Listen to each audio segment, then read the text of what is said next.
Super star Mahesh Babu గురించి చాలా తక్కువ మందికి ఓ విషయం తెలుసుంటుంది. మహేష్ బాబు అంటే మొదటి నుంచి క్లాస్ రోల్స్ చేశారనుకుంటారు, కానీ ఆయన అరగ్రటమే ఓ మాస్ రోల్, అది కూడా చిన్నప్పుడు. పైగా ఆ సినిమా సామాజిక విలువలు, బాధ్యత ఉన్న సినిమా. దీనికి పునాది వేసింది దర్శకరత్న దాసరి నారాయణరావు. మహేష్ బాబుకి బొట్టు పెట్టి మరి కెరీర్కి నాంది పలికింది ఆర్ నారాయణమూర్తి. ఈ విషయం చాలా తక్కువ మందికి తెలిసే అవకాశం ఉంది. అలాగే మంచి సినిమానే కావాలని పట్టుబట్టి మరి దాసరి చేత గొప్ప సినిమా తీయించిన నిర్మాత రామినేని సాంబశివరావు. ఈయన అందరిలాంటి నిర్మాత కాదు, ప్రజలకు మంచి చూపించాలి, మంచి కథ తెరకెక్కించాలి, మన సినిమా సమాజంలో మార్పు తీసుకురావాలి, మన సినిమా వల్ల ఒక్కరైనా బాగుపడాలి, ప్రజల్లో మన సినిమా కథ చూసి చర్చ జరగాలి అనుకునే నిర్మాత సాంబశివరావు ఓ మంచి సినిమా తీయాలనుకున్నారు. తన మనసులో ఆ ఐడియా రాగానే సరాసరి దర్శకరత్న దాసరి నారాయణరావు దగ్గరకు వెళ్ళిపోయారు. సార్, మనం ఒక మంచి సినిమా తీద్దామన్నారు. ఇద్దరూ మంచి స్నేహితులే కాబట్టి తీద్దామన్నారు దాసరి. కానీ సాంబశివరావు మాత్రం మన సినిమాలో పాటలు ఉండకూడదు, ఫైట్లు కూడా వద్దు, హీరోల బిల్డప్లు వద్దు, మీరు కూడా అద్భుతమైన టేకింగ్ చూపించొద్దు, లో బడ్జెట్లో మంచి సినిమా తీయాలన్నారు సాంబశివరావు. ఆ మాట వినగానే దాసరికి అర్థమై నవ్వుకున్నారు. ఎందుకంటే నిర్మాత మనసు అర్థం చేసుకున్నారు ఆయన. సమాజం కోసం, ప్రజల కోసం ఓ సినిమా తీయాలనుకుంటున్నారని దాసరి నవ్వి సరేనన్నారు. ఎందుకంటే 70-80లో దాసరి నారాయణరావు చేసిన ప్రయోగాలు మరే దర్శకుడు చేయలేదు. హీరోలు, హీరోయిన్లే కాదు, సమాజంలో మోసాలు, దొంగన రాజకీయ నాయకులు, అవినీతి, అధికారులు ఒకటేంటి అన్ని విభాగాల్లోని చెడును చీల్చి చెండాడారు దాసరి. కమర్షియల్ సినిమాలో కూడా సమాజంలోని చెడు కోణాన్ని ఆవిష్కరించేవారు. అయితే స్టార్డమ్ ఉన్న హీరోల కోసం ఆయన కూడా స్టార్ యాంగిల్స్తో పాటు మసాలా డైలాగులు, పాటలు పెట్టక తప్పలేదు. అందుకే దాసరిలోని సమాజపు కోణాన్ని బయటకు తీసుకురావాలనుకున్నారు నిర్మాత సాంబశివరావు. మరి కేవలం సమాజం గురించి మంచి మాత్రమే చెబితే జనాలు చూస్తారా, వస్తారా? కనీసం ఆ సినిమా ఒకటి విడుదలైందని జనాలకు తెలుస్తుందా? అప్పట్లో ఇలా సోషల్ మీడియా లేదు కదా. కానీ దాసరి పేరే ఓ brand. Social media, main media, star హీరోల ప్రమోషన్ ఆయన సినిమాకు అక్కర్లేదు. పల్లెటూళ్ళల్లో కూడా మామూలు హీరో సినిమా అయితే అరే ఇది దాసరౌడి సినిమారా అని ప్రేమగా పిలుచుకునేవారు. హీరోలతో సమానంగా దాసరి సినిమా అంటే సూపర్ ఉంటుందని చదువుకునే వాళ్ళు చెప్పేవారు. పల్లెటూళ్ళల్లో దాసరౌడి సినిమా అని గొప్పగా పిలుచుకునేవారు. అంతలా ఆయన సినిమా ఇష్టమన్న ప్రతి వ్యక్తికి తెలుసు. అందుకే పోస్టర్ మీద కూడా సినిమా టైటిల్ తర్వాత అతిపెద్ద పేరు దాసరి పేరే ఉండేది. మీ అభిమాన దర్శకుడు దాసరి నారాయణరావు సినిమా అనే పేరుతో సినిమా ప్రేక్షకులు వచ్చేవారు. పోస్టర్ మీద ఆయన పేరుంటే చాలు, సినిమాను చూసేందుకు థియేటర్లోకి ఎగబడేవారు. ఇంతటి పేరున్న దాసరితో మంచి సందేశాత్మక సినిమా తీయాలని చెప్పారు సాంబశివరావు. కానీ స్టార్ డైరెక్టర్గా గొప్ప స్థానంలో ఉన్న దాసరి సమాజం కోసం ఎప్పుడూ ఆలోచించేవారు. అంతకంటే ముందు నిర్మాత బాగోగులు కూడా చూసేవారు. సాంబశివరావు గారు, మీరు తీయమంటున్నారు, నేను తీస్తాను, కానీ పాటలు, ఫైటులు, హీరోలు, హీరోయిన్లు లేకుండా తీస్తే 2 వారాలు కూడా ఆడదేమో, కనీసం మనం పెట్టిన డబ్బులు కూడా రావు, గుర్తుపెట్టుకోమని ముందే వార్నింగ్ ఇచ్చారు దాసరి. అయినా సరే పర్వాలేదు, మనం మంచి సినిమా తీయాలనుకుని పట్టుబట్టారు సాంబశివరావు. మరి పంపిణీదారులు ఆసక్తి చూపించకపోతే కథ వివాదమైతే అన్నారు దాసరి. నాకు వివాదమే కావాలి, అలాంటి సినిమానే తీయాలి, జాతీయ అవార్డుకి ఎంపికయ్యేలా జనం మనసును తట్టాలన్నారు నిర్మాత. తనకు సమాజం పట్ల మంచి బాధ్యత ఉంది కాబట్టి వెంటనే దాసరి తనలోని కోణాన్ని, తాను చూసిన, తాను చదువుకున్న జ్ఞానానికి ఆలోచనలను కూడా కలిపి ఓ కథ తయారు చేశారు. దాని పేరే నీడ. ఈ సినిమా ఎక్కడా దొరకదు, కానీ చాలా మంచి సినిమా. ఇందులో విశేషం ఏంటంటే దాసరి ఓ ఆలోచన చేశారు. నటన, కెమెరా తెలిసిన వారైతే తొందరగా సినిమాను పూర్తి చేయొచ్చు. లో బడ్జెట్ సినిమా కాబట్టి రీల్స్ వేస్ట్ అయితే నిర్మాతకు ఇబ్బంది అని ఆలోచించారు. పైగా తన రెమ్యూనరేషన్ కూడా పక్కన పెట్టేశారు దాసరి. ఎంత ఇచ్చినా ఓకే, బడ్జెట్లోనే తన రెమ్యూనరేషన్, ఇవ్వకపోయినా పర్వాలేదని చెప్పేశారు దాసరి. ఆయనకు సమాజం పట్ల ఉన్న బాధ్యతకు ఈ ఒక్క మాట చాలు. మరి హీరోలు ఎవరు? కాదు, ఇక్కడ క్యారెక్టర్లు ఎవరో అనాలి. అప్పుడే దాసరి మదిలో మెలిగారు హీరో కృష్ణ కొడుకులు.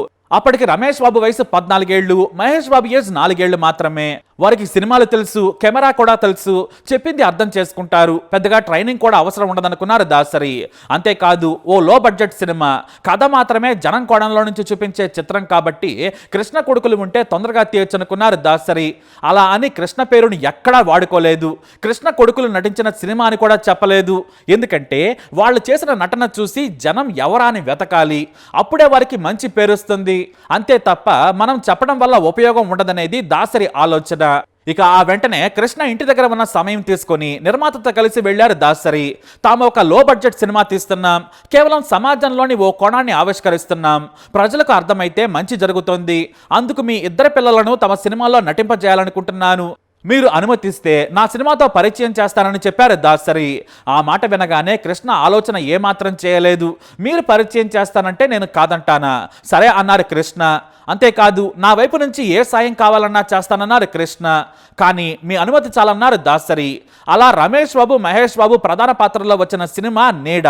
ఈ సినిమాలోని కథ ఏంటంటే సమాజంలోని నేరస్తులు, చెడ్డవాళ్ల గురించి. పుట్టుకతో వాళ్ళు చెడిపోయిన వారు కాదు, పెరిగే వాతావరణం, పేదరికం, చుట్టూ ఉన్న సమాజం వారిని ప్రభావితం చేస్తుంది. వాళ్ళు సరిగ్గా ఉంటే ప్రతి బిడ్డ మంచివాడవుతాడు, సమాజానికి, దేశానికి ఉపయోగపడతాడనే సెంటర్ పాయింట్తో తీసిన మంచి కథ ఈ సినిమా. దాసరి తలుచుకుంటే గొప్ప సినిమా తీయగలరు, కానీ లో బడ్జెట్, డబ్బులకు ఆశించి ఈ సినిమా తీయడం లేదు నిర్మాత. అందుకే పాటలు, ఫైటులు లేకుండా పేదల జీవనం, పేద పిల్లల ఆలోచన, సమాజం, స్లంలోని పరిస్థితులను ఇతివృత్తంగా తీసిన సినిమా నీడ. సెట్లు లేవు, ఆడంబరాలు లేవు. నాటి జర్నలిస్టు మిత్రులచే సినిమాను విజయవాడలో ప్రారంభం చేశారు దాసరి. విజయవాడలోని పరిసర కాలనీలోనే కేవలం 14 రోజుల్లో సినిమాను పూర్తి చేశారు. 10 రీళ్లు మాత్రమే ఉపయోగించి సినిమా కంప్లీట్ చేశారు. అయితే ఈ సినిమాకు ఓ ప్రాముఖ్యత ఉంది. డిగ్రీ చదివే రోజుల్లోనే కొత్త వారికి అవకాశం ఇస్తారనే పేరున్న దాసరిని కలిశారు ఆర్ నారాయణమూర్తి. సార్, నేను నటుడిని కావాలనుకుంటున్నానని తన విప్లవ జీవితం, ఆలోచనలను చెప్పి దాసరి మనసు గెలుచుకున్నారు ఆయన. కానీ సినిమా అంటే జీవితం ఎలా ఉంటుందో తెలియదు. ముందు నువ్వు డిగ్రీ పూర్తి చేసి కనపడు, నీకు ఛాన్స్ ఇస్తాను. చదువు ఉంటే ఎలాగైనా బ్రతికేస్తావు, లేదంటే చాలా కష్టం. అందుకే చదువు ముఖ్యం. నువ్వు డిగ్రీ పూర్తి చేసిరామని చెప్పారు దాసరి. సరిగ్గా ఈ సినిమా ప్రారంభంలో ఇంటి ముందు పడిగాపులు కాసి దాసరిని కలిశారు ఆర్ నారాయణమూర్తి. సార్, మీరు చెప్పినట్లుగానే నేను డిగ్రీ చదివాను, పేద ప్రజల కోసం కమ్యూనిస్టులతో ఉద్యమాలు చేస్తున్నాను, కానీ నాకు వెండితెర మీద కనిపించాలనే ఆశ అన్నారు. ఆ వెంటనే వెతకబోయే తీగ కాలికి తగిలినట్లుగా నారాయణమూర్తికి సూట్ అయ్యే పాత్ర నీడలో ఉంది. దీంతో ఆయనకు వెంటనే ఆడిషన్ చేసి పాత్ర గురించి చెప్పి ఎలా నటించాలో కూడా వివరించారు దాసరి. అయితే విజయవాడ పరిసర ప్రాంతాల్లో షూటింగ్ జరుగుతూ ఉంది. అప్పుడే కొత్తగా వచ్చారు ఆర్ నారాయణమూర్తి. కొన్ని ఎమోషన్ ఉన్న డైలాగ్స్ లో తడబడుతూ ఉన్నారు. అప్పటికి చాలా టేకులు తీసుకున్నారు. చివరికి దాసరి గారికి కోపం వచ్చేసి లాగి పెట్టి చెంప మీద ఒకటి కొట్టారు. దీంతో ఆర్ నారాయణమూర్తికి చుక్కలు కనిపించాయి. నలుగురిలో, అది కూడా చిన్నపిల్లల ముందు సెట్లో కొట్టడంతో ఫీల్ అయ్యారు నారాయణమూర్తి. ఏంటి సార్, చిన్నపిల్లలు చాలా టేకులు తీసుకుంటున్నా కూడా బ్రతిమలాడి చేయించుకుంటున్నారు, నన్ను ఇలా కొట్టారేంటని నిలదీశాడు ఆర్ నారాయణమూర్తి. ఆ మాట వినగానే మహేష్ బాబు, రమేష్ బాబులను చూపించి వీళ్ళెవరో తెలుసా, కృష్ణ కొడుకులు, ఆయన సూపర్ స్టార్, వాళ్లకు వాళ్లగా రాలేదు. నేను నిర్మాత బ్రతిమలాడితే కృష్ణ పంపితే వచ్చారు. వారికి ఇప్పుడు ఈ సినిమా అవసరం లేదు, కానీ నీకు కావాలి. నీకు తినడానికి తిండి లేదు, కానీ నటన మీద ప్యాషన్ ఉంది. ఇలా నటిస్తే నువ్వు సర్దుకొని ఇంటికెళ్తావు. కసిగా నటించాలి, ఖాళీగా ఉన్నప్పుడు నేర్చుకో, బాగా ప్రాక్టీస్ చేయి, కెమెరా ముందు బిగుసుకుపోవద్దని చెప్పారట. దీంతో తన లక్ష్యం కళ్ళ ముందు కనిపించింది. గురువు దండిస్తే తప్పు లేదని రోజు బాగా డైలాగులు ప్రాక్టీస్ చేసి ఏ దర్శకుడైతే నలుగురిలో కొట్టాడో ఆ దర్శకుడే అందరి ముందు మెచ్చుకొని చప్పట్లు కొట్టేలా నటించారు ఆర్ నారాయణమూర్తి. అదే విషయాన్ని ఓ ఇంటర్వ్యూలో నారాయణమూర్తి చెప్పుకొచ్చారు.